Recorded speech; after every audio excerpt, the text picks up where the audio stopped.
Pearl Morris from South Carolina. Anybody that's contributed to our game in any era needs to be highlighted. Let's hear it for the greatest scorer in the history of women's college basketball, Pearl Morris. I'd like to thank God, the talent, and the opportunities that He gave me. I'm thankful for the game of basketball.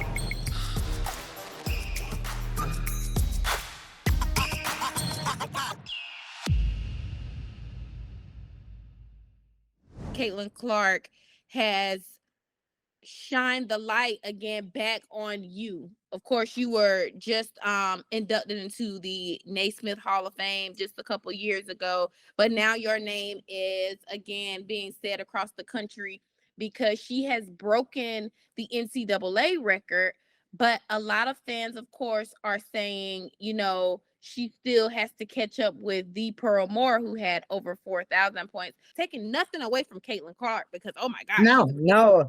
She's Yeah, amazing. she is. But for me, it's more so to make sure that history is not being erased. And and that people know that, yes, Pearl Moore has done this too. Along with all the other bricklayers that we had, that the women's generation that is never talked about. And I was talking to Patricia Roberts, that was one of the first Black females to attend Tennessee on the Pat Summit. And then like Gail Marquis, we were all like small colleges, but the main small college or AIEW team that you will hear more about would be like Delta State, Immaculata. And those were the main ones that I think you would hear about. And of course you would hear maybe like South Carolina, no, because South Carolina wasn't any good at that time. Mm-hmm. And would be UCLA, where Ann Myers played. But it is so many trailblazers that you will never know if it doesn't get out.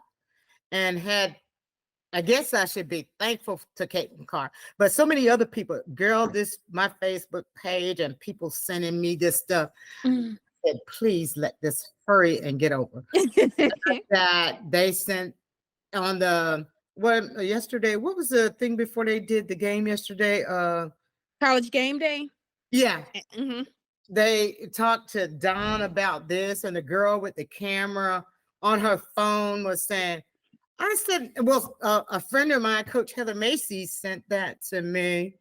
And she's at a college down in Miami, Florida. And I said, that's crap. Why is she sending that to me? But it was actually true. It was real. Mm-hmm. I know, because quite a few people sent it to me today. And somebody said, are you going to buy the state paper? I said, I'm not paying $5 no paper. But it's amazing. And I think it's like full evolution for women now in sports. They've given us some ground, and each inch that they give us, we need to take it. Yes, I agree.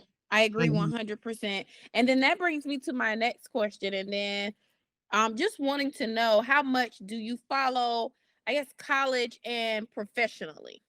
Well, I do watch a lot of it, but I missed the game on Thursday night because I went down to the beach with my sister for her birthday. Mm-hmm. So I didn't get to see the Caitlin Clark break the NCAA record, but I saw it later on because that's all they were talking about. Yeah.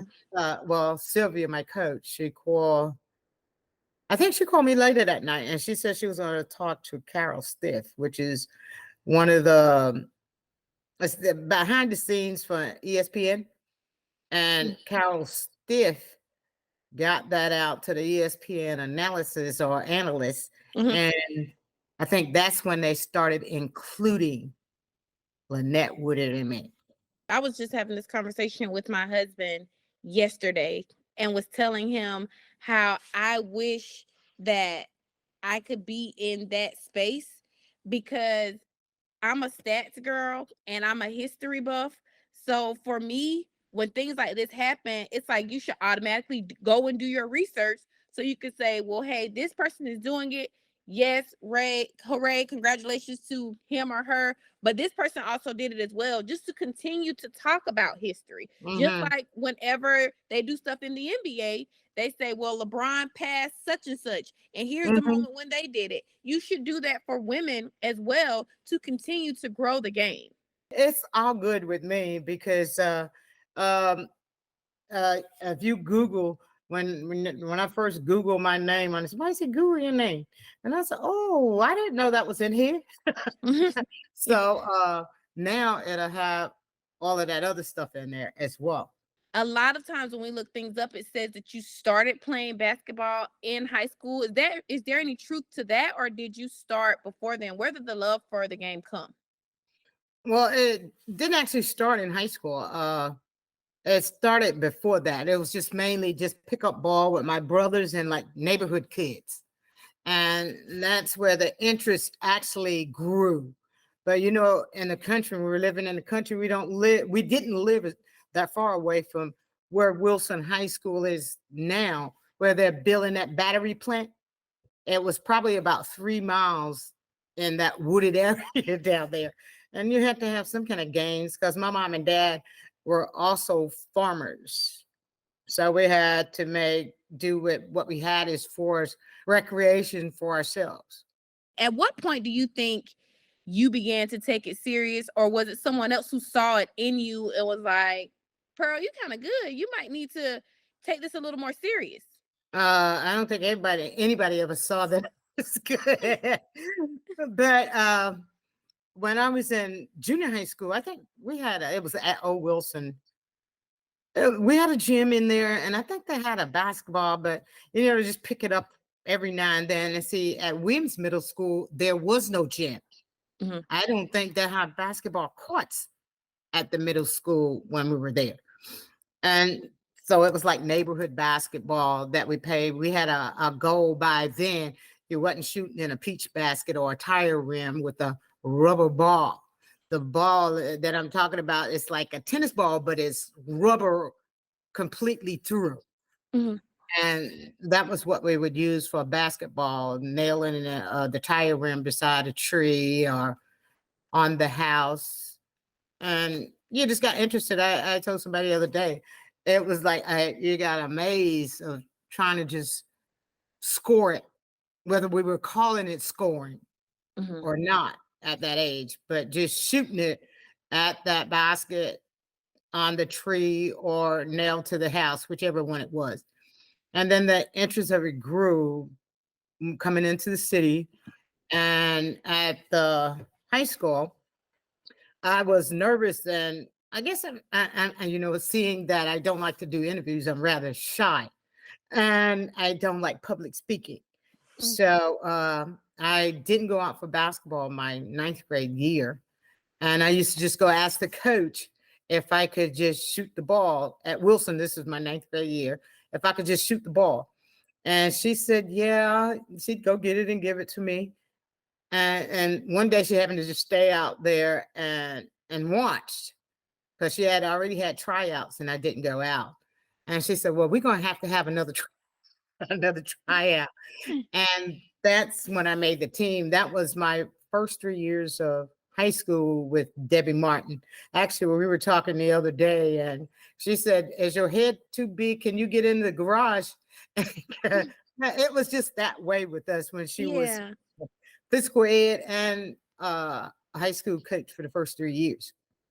So being, of course, at Wilson High School, to this day, it is a school in Florence that is known for being historically Black. Now we even call it Wilson U. What was it like, being in school then and just being great at basketball? Of course, there were other athletes there as well, who we know of today. But what was it like for you being able to play at Wilson High School? And then how was recruiting when it came time for you to go to college? Like, what was that like? Playing at Wilson, I never thought anything about it. It was just playing basketball to me and trying to win, whether it was just scoring or playing defense and rebounding. Because nowadays you got girls like 6'7" and I, I never saw one of them. The tallest girl I played with in college probably was 6 foot. So recruiting, along with being in high school, I had an AAU coach, two of them, that introduced me to AAU ball as well. Because I think I was in the 10th grade.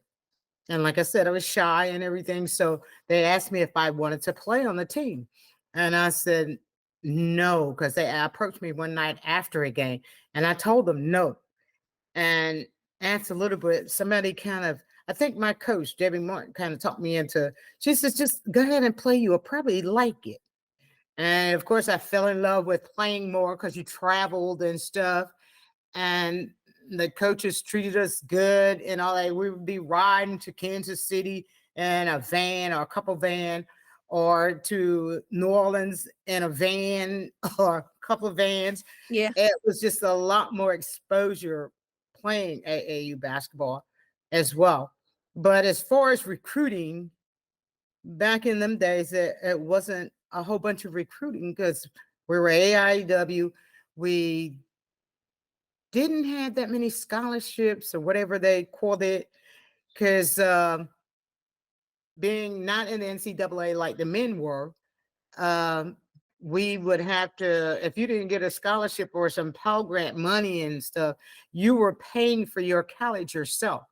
And the books that the guys got, actually, we could use them, but if you had a little scholarship, the scholarship wasn't allowed to buy us books. So Mm. that was another thing. So, but I think it was a school in Michigan and Southeast Louisiana. Those were actually the only two scholarship offers that I had. And I know I wasn't going to Michigan, and I know I wasn't going to St. Louis, Mhm. well, Louisiana, Mm. to play basketball. So I had Ann Long, which used to coach at Wilson, and Spring Valley Union, that's got a couple championships under her belt in high school. And she took me up to Anderson Junior College, and they were a powerhouse in junior college basketball. And I think it was pretty much undefeated up most of the years that she Mhm. was there. Annie Trubel was the coach there. And, being that, darn, I'm not used to being home, away from home like this. Yeah. So, other than with my family, when I went up to New York, I'm with my sisters and one of my nieces. So it was familiar. But Yeah. being there Family. was, yeah, it was unfamiliar. So I would come back home on the weekends. And Yeah. I might as well stay home Mhm. if I'm gonna do that. So that's when I transferred back to French's Marion. And Ann Long had gotten Sylvia Hatchel, which was going to be her first year at Francis Marion, to come out, and we played, me and Ann Long and my brother Jeffrey and Coach Hatchel. We played 2-on-2 at Wilson, at the old Wilson. Mhm. And afterwards, I told her I wanted to transfer, and she said, "Well, we'll see about getting you in." But me and Ann had tore Jeffrey and Sylvia up. There wasn't no contest out. And, and that's the thing. So, and that was going to be another question I was going to ask you. We today know Coach Hatchell from University of North Carolina. You guys came into Francis Marion together, but not only that, she was only just a few years older than you. And she So, still is. yes. So she's only a few years older than you, but she was your coach. So how was that dynamic? Was it more of a friendship and a coach understanding, or how was that, being her player and she's your coach, but y'all aren't that far apart in age? Well, she was my coach. That's what I took it as. She was my coach. Off the floor and on the floor, she was my coach.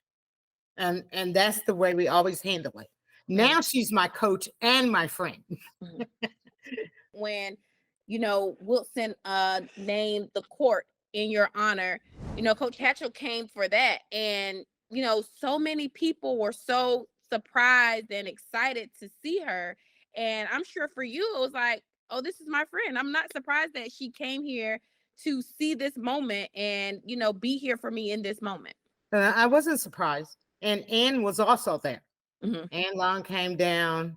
The two people that I wish would have been able to be there was the AAU coaches, but one is deceased, and I'm not sure where Peggy Cook is, but they all, when I was in college, they were always there at those games. And Yeah. I could to this day, even though Brenda's gone, I can still say they're my friends, along with Sheila Mormon. Sheila came, I think it was my senior year, my junior year, and she was Sylvia's assistant, and she coached softball and volleyball at Francis Marion. You were at Francis Marion and you averaged 30.6 points per game, and it rounded out to end up being 4,061 points in your career. And this is without the 3-point line. So walk with me now back down memory lane and you scoring then. For you, you said earlier that the thing for you, you just wanted to score. And I also read where I believe it was a quote from Coach Hatchel where she said she felt like you were ahead of your time, because it would be times where you would get the ball and you felt an opponent coming, and instead of you just going ahead for the fast break, you would wait for them to come so you can get the and one. What was your mindset playing then and just being able to score that many points back then without the 3-point line? So imagine if the 3-point line was there. I'm sure you had a lot of long range shots too. So it's probably, if we calculated it now, it would be more than 4,061 points. Well, you have to think in terms of the whole AIW at that time, which we were sanctioned to, a 3-point line and the ball, because we played the same ball as the men. Mhm. Everybody would have had an increase in scoring. So Wow. I'm I had not no gonna idea say y'all were that- playing with yeah, the same ball. we played with the same ball that the guys play with. Yeah, and everybody would have to take an increase in everything they did in college, except for as far as scoring, because the ball wasn't the same as it is now. And the 3-point line, it'd be 3-point line for everybody. Mhm. Yeah, so that would mean everybody was scoring would be up. But no, Yeah. I can't take credit for anything like that. And it could have been less. Maybe I didn't have to shoot as much. No, I'm just kidding. Just kidding. I'm just kidding. And then, of course, you ended up, playing professionally. Then it was the WBL. Talk a little bit about that. That experience you played for, was it the New York Stars? Yeah, I was the New York Stars. Um, it was a season of a championship. Mhm. During college, I never got to have a national championship or a championship. So that was my first championship outside of AAU ball. That was my first championship. And the girls there, I'm still in touch with at least 3 of them now. 4. Mhm. It was 4. It's 4 of us now. And one just recently passed, I think maybe last year or the year before. And Gail Marquis, she was a 76 Olympian. She was Mm. on the 76 Olympic team, which I tried out for and got cut. And I think Althea and Janice both, and Denise both tried out for it. So that was 5 of us that I know that played on the New York Stars that didn't make. 4 of us didn't make it, but Gail made it. She is a Naismith Hall of Famer this past year because the 76 Olympic team. But my first year in New York, it was amazing with that. The only thing I didn't like, because I got to live with my sister there in New York, again, family, my contract was $6,000. $6,000. And being that the team folded, I didn't even get the whole $6,000. Wow. But like I said, it was the love of the game. Mhm. And the next year, I went to the St. Louis Street, and the contract was $16,000. Okay. So a little increase. Well, yeah, $10,000 increase, but what Yeah. difference does it make? We didn't get paid. Then the whole league folded. I don't remember how much they still had owed me, but it was the love of the game. And I still didn't get all the money. So I think I waited out a year, or it could have been the next year. I went over to South America and played. We didn't win in St. Louis. So we went over South America. I went to South America. I Mhm. played over there for like 3 months, I think. Got all a little bit of money, and we won another championship. So out of the professional career I had, I was 2 of 3. Okay. Okay. Mhm. So you mentioned, of course, the league folding within, what was it, 4 years that the I think WBL it was was in 4 years. place.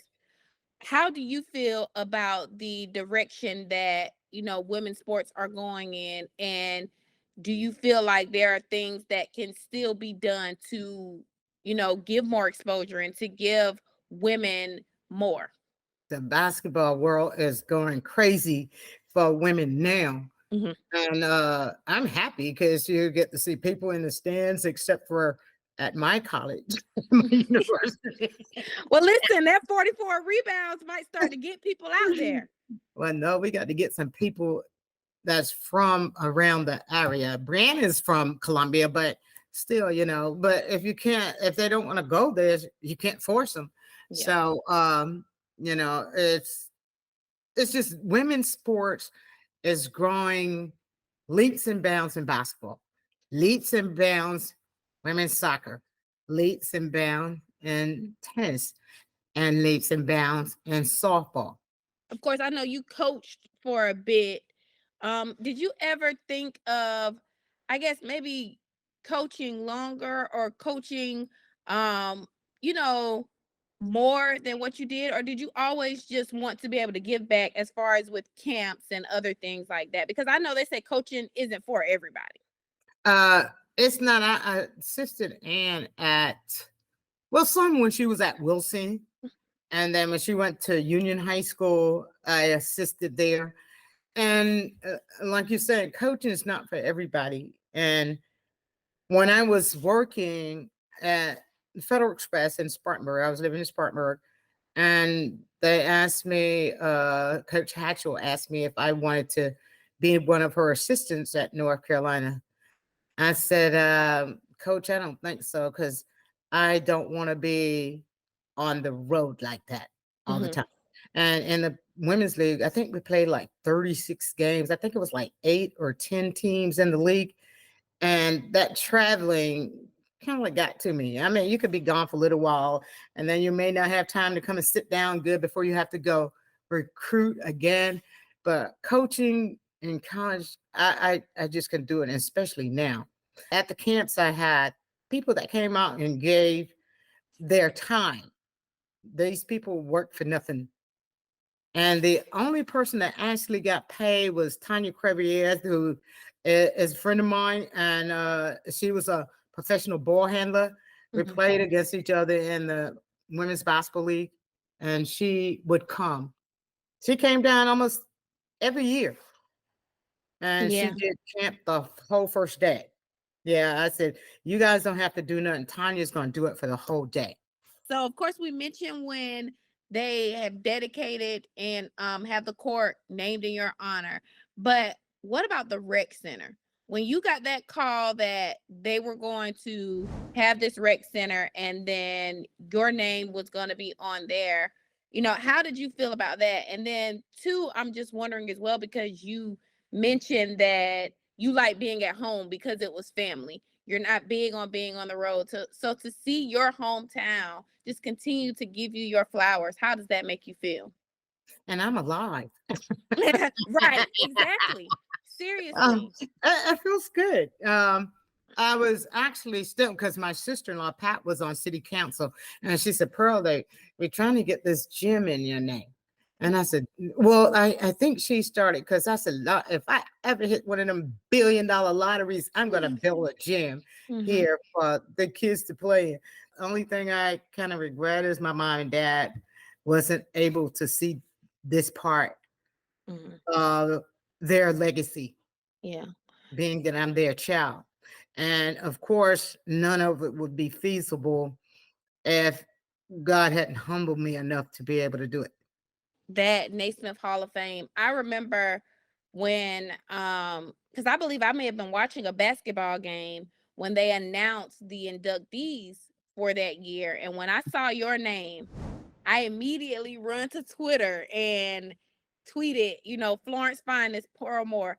What was that like, being able to be in the Naismith Hall of Fame? A little old girl from Florence, South Carolina, in the Naismith Hall of Fame.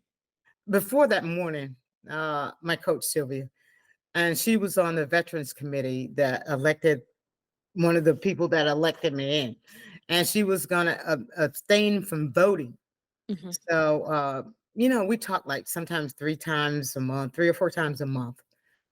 And that week before they call and up into, she was calling me like every day. I said, what is wrong with her? What's wrong with me every day? So that morning I was getting up, I'd go ride my bike, come back and do my devotion. That was my procedures for the morning. So when I got back from riding the bike, my phone rang, and he said his name was John. I forget how he pronounces his last name, from Naismith Basketball Hall of Fame. He said, no, I didn't answer it. I said, I'll have to call you back because I'm going to get my devotion read. So I said, I'll call you back. And when I finished with my devotion, I called him back, and he told me who he was. And I said, he said, this is John from the Naismith Basketball Hall of Fame. And I said, oh, what can I do for you? And he said, you are going to be in a class of 21 enshrinement. I said, you shitting me. So he said, no, we're going to get the arrangement set and have you fly out. And of course, I knew why Sylvia was calling me every day then. So I called her, and then I called Mike Hawkins, who was sports information director at Francis Marion. I told both of them off. And yeah, because I don't like to do, like I said, public speaking and doing this stuff. It's just not for me. So she said, Pearl, you got to go, because I was supposed to take my sister-in-law to an appointment that Thursday. Actually, this sister that I'm at her house right now went with me. And she said, well, I'll go with you. I said, I don't care about going, period. I was just stunned, because I said, I have been blessed to play this game. Whether I get in this Hall of Fame or that Hall of Fame, it doesn't matter. I played, I'm satisfied, and that's just it. But and I also I was working at the post office then at this time, and I was working a machine there that cancels the stamps on letters. And Dr. Carter from Francis Marion had called me, and I had to run and hide and answer the phone. I turned the machine off, and he said, Pearl, I want you to accept this Doctor of Humanities degree. And I, of course, again, I said, you got to be shitting me. And he said, no, Pearl, I'm not. So I got a Doctor of Humanities degree as well. Just God has put it in line for all these things to happen. Right. Whether I acknowledge them, like I'm jumping up on cloud 9 or whatever. And like I said, if I got nothing, I would have been blessed. Well, I'll tell you, like I said, I've been knowing about you since I've been a little girl in elementary school. And now to see that the world, quite frankly, is learning about you, it really makes my heart smile. I hope that you are enjoying it. I know you're ready for it to be over, because you don't really like the spotlight, but I definitely think that this is well deserved. And like you said, it's just God's way of ordering the steps and it happening when it's supposed to happen. Yes, ma'am.